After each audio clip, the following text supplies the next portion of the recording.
ജൂലിയുടെ കളി സാധനങ്ങൾ കാണിച്ചു തരാം കേട്ടോ. ചോറ് കൊടുത്തിട്ട് കഴിച്ചിട്ടില്ല ഏട്ടെന്നാ.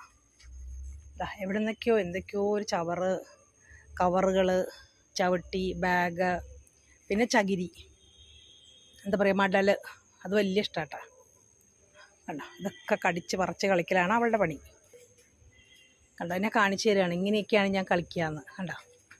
കണ്ടോ ഭക്ഷണം കഴിഞ്ഞാൽ എനിക്ക് കുറച്ച് നേരം കളിക്കണം എന്ന് പറഞ്ഞ് എന്നോട് കാണിക്കുകയാണ്. പക്ഷേ ഞാനിപ്പോൾ കുറച്ച് നേരത്തെ ഇവിടെ പുറകുവശത്തുള്ള ഗേറ്റ് ഇട്ടേക്കായിരുന്നു കേട്ടോ, മറന്നുപോയി അടയ്ക്കാനായിട്ട്. പക്ഷെ അവൾ അകത്ത് കയറിയിട്ട് ചെരുപ്പ് അങ്ങനെ ഒന്നും എടുത്തുകൊണ്ട് പോയില്ല കേട്ടോ. ചിലപ്പോൾ എൻ്റെ ചെരുപ്പൊന്നും എടുക്കില്ലായിരിക്കും, ബാക്കിയുള്ളവരുടെ ചെരുപ്പ് മാത്രമേ അവൾ കക്കുള്ളായിരിക്കും. കളിപ്പെണ്ണേ ഇപ്പോൾ ചെരുപ്പ് അങ്ങനെ കൊണ്ടുവരാറില്ല കേട്ടോ കുറേ ദിവസങ്ങളായിട്ട്. അവൾ ഈ വശത്തേക്ക് താമസം മാറിയതിന് ശേഷം അങ്ങനെ ചെരുപ്പെടുത്തിട്ടില്ല. ഒരു പ്രാവശ്യമേ ഒരു ചെരുപ്പെടുത്തിട്ടുള്ളൂ. ഇവിടെ തന്നെ ഇങ്ങനെ അവൾക്ക് കളിക്കാൻ പറ്റിയ സാധനങ്ങളൊക്കെ എടുത്ത് കൂട്ടി വെച്ചേക്കാം. കണ്ടോ, ഞാൻ എത്ര ഒതുക്കി വെച്ചാലും പിന്നെ എവിടെ നിന്നെങ്കിലുമൊക്കെ കടിച്ച് ഇവിടെ കൊണ്ടുവയ്ക്കും. പിന്നെ ഞാൻ വിചാരിക്കും കുഴപ്പമില്ല, ഇത് പുറകുവശമല്ലേ, അവൾ കളിച്ചോട്ടെ, അപ്പോൾ ആരുടെയും ചെരുപ്പ് എടുക്കില്ലല്ലോ, ആർക്കും ഒരു ശല്യമില്ലല്ലോ, ഇതൊക്കെ ചെയ്തോട്ടെ. ഇത് പറമ്പാണല്ലോ, അതുകൊണ്ട് കുഴപ്പമില്ല, പുഴയുടെ സൈഡുമാണ്. പിന്നെ അവൾക്ക് പുഴയിലിറങ്ങി കുളിക്കാം ഒക്കെ ചെയ്യാം.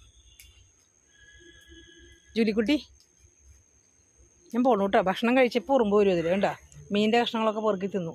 ഞാൻ ചോറിൻ്റെ കൂട്ടത്തിൽ മീൻ മിക്സ് ചെയ്തും വെക്കും കേട്ടോ, പൊടിച്ച് ചേർക്കും. പക്ഷെ അവൾ കഷ്ണങ്ങൾ പെറുക്കി തിന്നും, എന്നിട്ട് അവിടെ വെക്കും. ഞാൻ പോണു.